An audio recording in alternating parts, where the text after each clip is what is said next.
Oh man, just got done talking about Zion Young. Now we got to talk about, a reason to actually have a player like that. Because listen, if you're starting with Zion Young, right, I think a lot of people in the world would look around and go, "Hey, Max Crosby." You know what I mean? Like, not that Zion Young doesn't have upside, not that there's not a lot of hope for Zion Young, not that I don't think that he can be a solid player for the Chicago Bears to go out there and get. But right, if you had to pick between Zion Young, who's a prospect that you have to develop with the coaching staff and you have to build up, and not as much of the excitement and the flash, or Max Crosby, there's a lot of people that would say, well, of course, I want Max Crosby on this team. But I went through a deep dive because we always talk about the all-in players, guys that you're making the move, you're going after it. You got to get the big name guy right now. And I looked through the history of teams that went about making that move, and I put it through a little filter search here. And I went down and essentially broke it down into guys that help teams get to a championship game, guys that help teams at least get to an NFC championship game. Okay.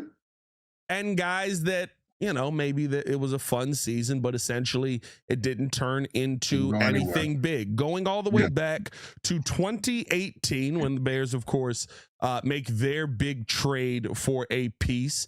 Okay. All right. Here are the names of guys that helped you win a Super Bowl. And I would say one of these names had much more of an impact than the other, although both names did have an impact for this team, both for the Rams. Matthew Stafford and Jalen Ramsey both traded for pretty big draft capital in their times, switching teams. That was... What was it? Stafford was 2 firsts plus Jared Goff. I believe there were some seconds in there as well. You upgraded your QB position, and you won the Super Bowl, right? You can't complain about that. Ramsey was a similar situation, a similar all-in situation, cost them multiple firsts, a couple of more picks as well. Played really solid for that team that year, but remember, he was the piece that was getting burned on when that Super Bowl should have been lost for Matthew Stafford by Joe Burrow, but Aaron Donald ends up saving the day. That's the end of the list. Wow. I thought you were going to give me a few more. That is the end of the list of guys that won a Super Bowl by going big fish hunting. Now, you want to talk about guys that have been to, or at least contributed to on some of these, getting to an AFC title game. The list does get a little bit bigger in that conversation. You got to throw a Christian McCaffrey in there, who was mid-round picks and seconds and stuff like that. But at the time, there was a lot there. Stephon Diggs going from the Vikings to the Bills cost multiple firsts plus more picks, or cost a first, I should say, plus more picks. He helped the Bills get to an AFC championship game, was a big part of that. The air quotes on one, Orlando Brown Jr. Cost, it was some pick swaps in there, big draft capital given up to go get that player as well. He got a Super Bowl appearance and a win, but he was awful. So I don't know if you really can count that as a win. I think Pat Mahomes was just really good in that scenario, and that's the end. Outside of that, Khalil Mack, Jamal Adams, Minkah Fitzpatrick when he went to the Steelers the first time, Laramie Tunsil, Trey Lance, Deshaun Watson, Russell Wilson, Tyreek Hill, Justin Fields. I included some of the draft guys in there as well. Giving big draft capital there.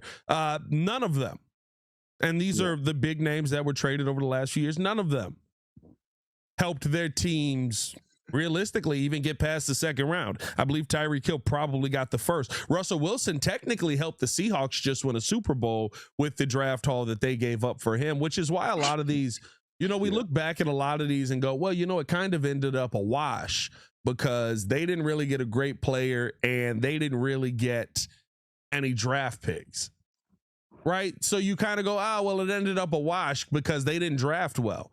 But those are picks that you could have improved your team with. So when you look at history and you talk about going big fish hunting, when you talk about going all in, I know Micah Parsons is a name that is exciting. I'm sorry, not Micah Parsons. Max Crosby is a name that is exciting. I know Myles Garrett. Now, Myles Garrett may be a little bit of a different conversation. Actually, a lot of bit of a different conversation. But even in that scenario, right? The more than likely case is you're going to help the Browns improve a ton because of everything that you're going to have to give up to go get that player. I know a name like Zion Young doesn't jump off the pages at you, but what you bring this coaching staff here for, if not to develop players all in generally, can give you some fun seasons. Khalil Mack was fun. Yeah, it was fun. It was exciting, but it was never better than game one, though. You only saw the best of him versus the Packers. It was never better than game one. I would say the best of him. He did toss a couple of human beings aside. Oh yeah, yeah. He was still an incredibly dominant player, but I would say the highest that we ever got, and truly because we didn't have much playoff success. The highest we ever got was that first Packer game because that was as close to a playoff game as we got in that time span.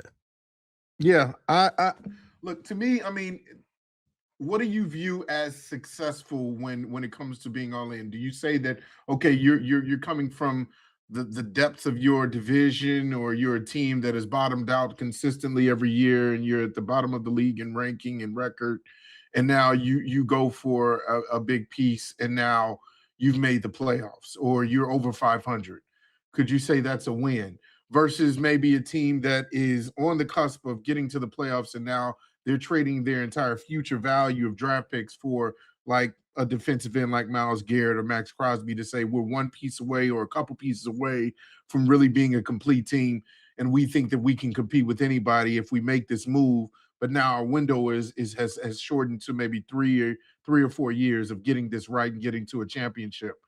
So I guess my thing is, what is the definition of how successful a team is going when it comes to all in?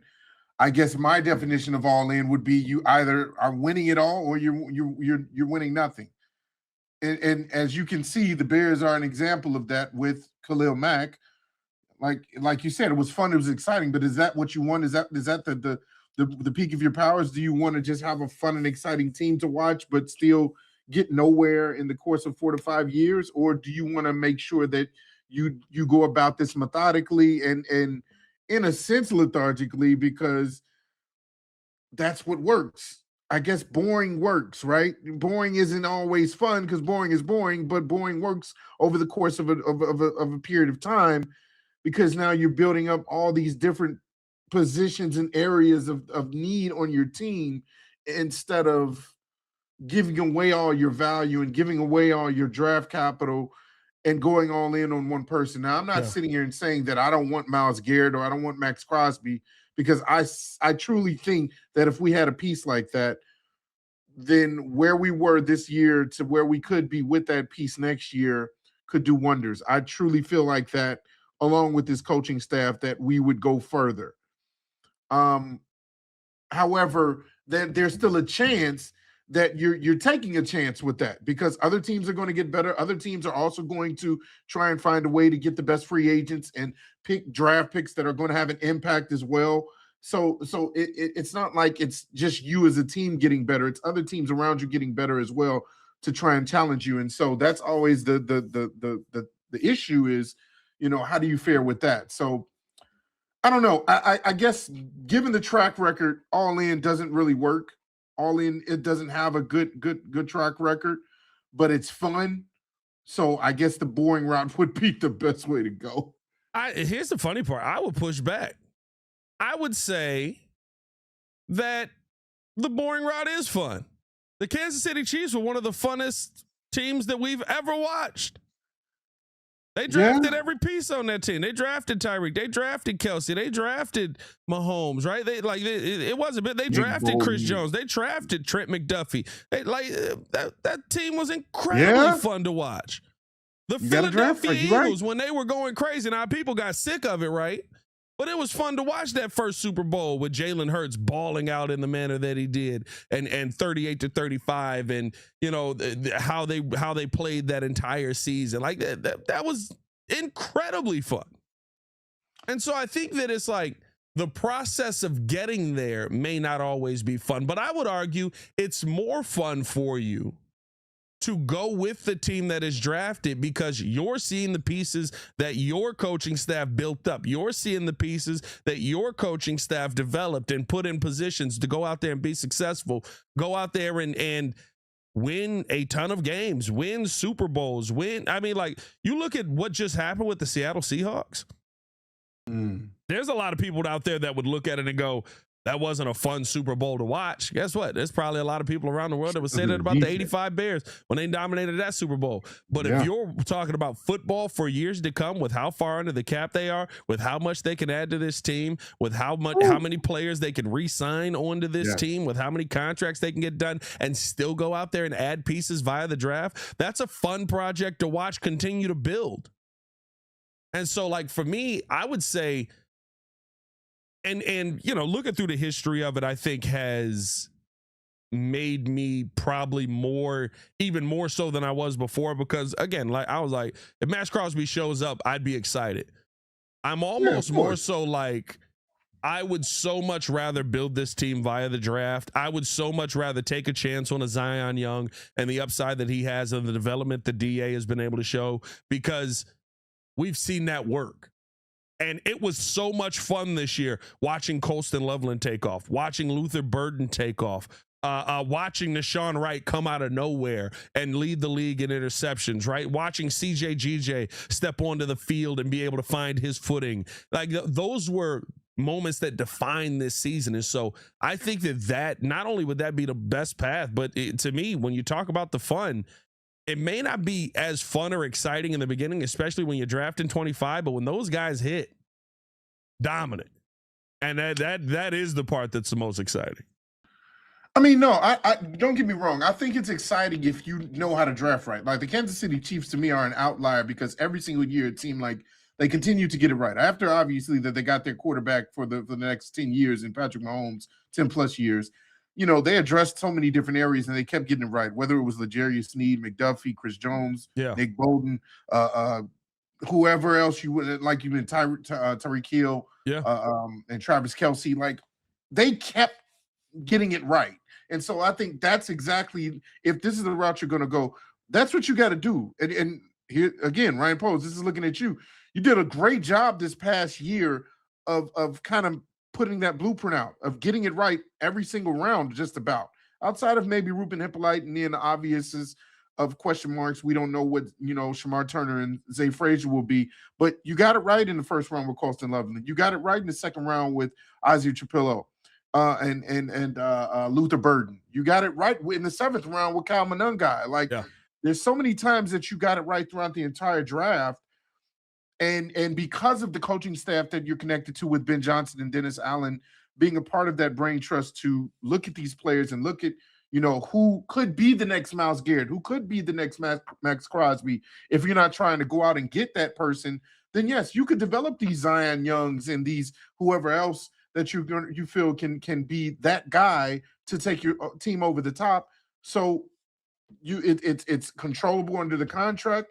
And it's someone that you obviously take pride in building up over time on your team. And so, yes, I'm not going to say that it's always boring to go the route of drafting. You just got to make sure that you do it right and that you're picking properly and that you're picking the right prospects. Otherwise, you can hamper yourself for years to come because you don't know how to develop players and you don't have an eye for talent. And so that's the hope, is that Ryan Post continues to get better at having an eye for talent. You see, Ian Cunningham is gone. And so we're going to find out if maybe that was a huge piece that really helped him out with that, or if you can still kind of keep the train moving with great draft picks from previous years with the coaching staff that you have now. Baki said, now watch Pat lose his mind when we make a trade for Max or Miles. Forget everything I said today. Breeze music in the background. We back, baby. We back. Hey, now, listen, we happy no matter what. Here's the thing, right? Like, it's about the knowledge of what the path is, but also the understanding of, if you're gonna go for it, this is now your window, and that's also exciting, right? Like, it's not to say that you don't want to hold on to all the pieces that you have and build it through the draft and go about it the right way, but it is exciting. Now, exciting versus success, very different conversation. But it's exciting to see a team say, this is our window, we're going to win. Right? Like, listen, it was exciting when Matt Hasselbeck said, you know, we want the football and we're going to score. It wasn't as exciting as Al Harris took the football the other way, but it was exciting to see him plant that flag in the ground and go, this is what we're going to do. So, like, yeah, you're going to be excited because of the big move. You're going to be excited because of Ryan Poles saying, F it, we're going for it now. We're going to find a way to make this work, and we're going to rebuild it once we get there.